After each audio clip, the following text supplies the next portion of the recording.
Hola, ¿qué tal? ¿Cómo estás? Dios te bendiga en esta preciosa hora. El devocional de hoy se intitula Ejemplo de los cristianos. Una aportación de nuestro hermano Marcos Quereques, de Buenos Aires, Argentina, sobre los estudios de diversos teólogos y maestros de la palabra de Dios.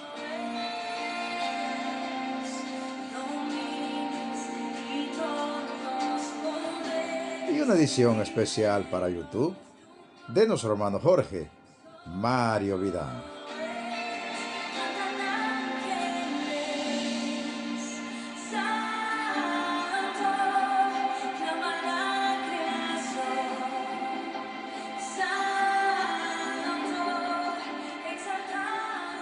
Amigo oyente, Romanos 13.1 dice un mandamiento que es general para todos los hombres y particular para todos los cristianos, que cada alma esté sujeta a los poderes superiores.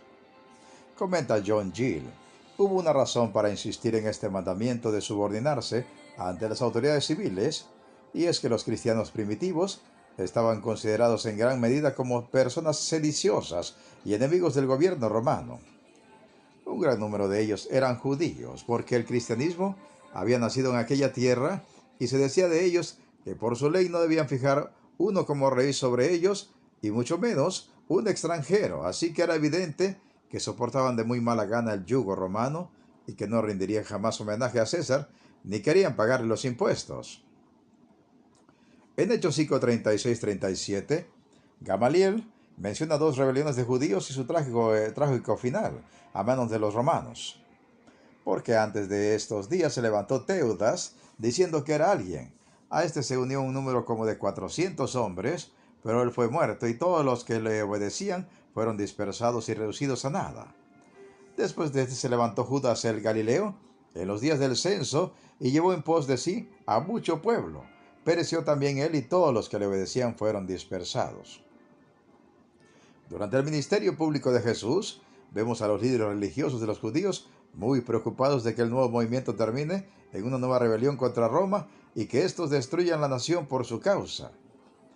Es curioso cómo en una reunión del concilio de los judíos, que se dio con motivo de la resurrección de Lázaro y su consecuente aumento en el número de seguidores de Jesús, Caifás argumentó que Jesús debía morir antes de que su movimiento llevara a una rebelión que terminara con los romanos destruyendo a toda la nación. Leamos lo que se dijo en Juan 11, del versículo 47 en adelante. Entonces los principales sacerdotes y los fariseos reunieron el concilio y dijeron, ¿qué haremos? Porque este hombre hace muchas señales. Si le dejamos así, todos creerán en él, y vendrán los romanos y destruirán nuestro lugar santo y nuestra nación. Entonces Caifás, uno de ellos, sumo sacerdote aquel año, les dijo, vosotros no sabéis nada, ni pensáis que nos conviene que un hombre muera por el pueblo y no que toda la nación perezca. Esto no lo dijo por sí mismo, sino que como era el sumo sacerdote aquel año, profetizó que Jesús había de morir por la nación, y no solamente por la nación, sino también para congregar en uno a los hijos de Dios que estaban dispersos. Así que desde aquel día acordaron matarle. Los judíos se encontraban en rebelión constante, y tan cerca de aquellos tiempos como en el año 66. Llevaron adelante una rebelión tan grande que terminó con las legiones romanas, arrasando por completo toda la nación en el año 70. La destrucción y dispersión de los judíos en aquel entonces fue tan grande que solo a mediados del siglo pasado pudieron regresar y volver a ser una nación en su tierra. Por lo tanto, los cristianos en común se sospecharon de ser igual de rebeldes y sediciosos que los judíos, y para colmo se decían que de los judíos los más celosos de su nación y por lo tanto los más rebeldes a Roma eran los de Galilea, que es de donde Jesús tomó a sus primeros seguidores, y por lo tanto se solía llamar Galileos a los primeros cristianos. El uso de este nombre podía servir para fortalecer la sospecha de que los cristianos eran tan rebeldes como los más rebeldes entre los judíos. Además, algunos cristianos podrían estar tentados a pensar que no debían estar sujetos a magistrados paganos, ya que en general estos hombres eran malvados y perseguidores violentos de ellos, y que era una rama de su libertad cristiana ser liberados de sujeción a ellos. Por lo tanto, el apóstol lo juzgó aconsejable, especialmente para exhortar a la iglesia de Roma y los miembros que habitaban ahí, donde estaba la sede del poder y el gobierno civil del imperio, que se comportaran en obediencia hacia sus superiores para que pudieran establecer un buen ejemplo a los cristianos en varias partes del imperio y limpiaran así la mala fama que fue arrojada sobre ellos, como si fueran enemigos para la magistratura y el poder civil.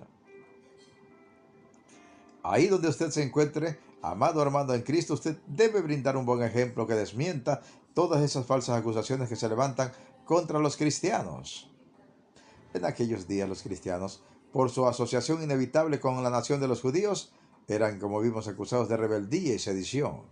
Era labor de los cristianos que residían en la capital del imperio, por lo tanto, estar sujetos a las autoridades y demostrar con su ejemplo que tal acusación era falsa. Hoy se acusa a los cristianos de fanáticos intolerantes, personas ingenuas, sin ideas propias y manipulables, personas poco patriotas por tener una religión que no es la nacional y muchas otras cosas. Queda en cada uno, ahí donde se encuentre, demostrar con su ejemplo la falsedad de tales acusaciones, mostrando una fe sencilla y práctica, un amor desinteresado por el prójimo y sí, una fe que no encaja en este mundo, pero que no por ello es peculiar, rara y menospreciable, sino luminosa, bien fundamentada en la Santa Biblia y la realidad empírica de lo que vemos, la historia de la humanidad y de cada uno de nosotros en particular. Termino preguntando, amado amigo y hermano, ¿desmentiremos con nuestro buen ejemplo todo aquello de que se acusa falsamente a los cristianos? ¿Seremos pues un ejemplo de aquello que es la fe de Jesús en este día y todos los días de nuestra existencia? Meditemos y reflexionemos en la preciosa palabra de Dios y pongamos toda nuestra fe y todas nuestras obras en el Señor Jesucristo. Se despide de ustedes un siervo de Cristo y servidor de todos, Pedro Navarro Cartagena, desde los estudios de grabación de la Iglesia Cristiana, La Viña de Jesucristo, ubicada en Progreso, Yucatán, México. ¿Y sabes qué? La mejor noticia. Cristo viene pronto. Preparémonos para volar a casa, hasta el reino celestial. Amén, amén y amén.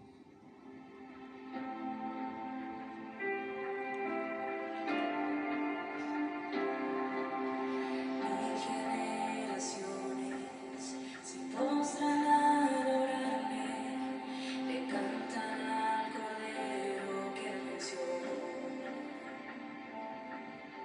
Los que nos precedieron y los que en él creen.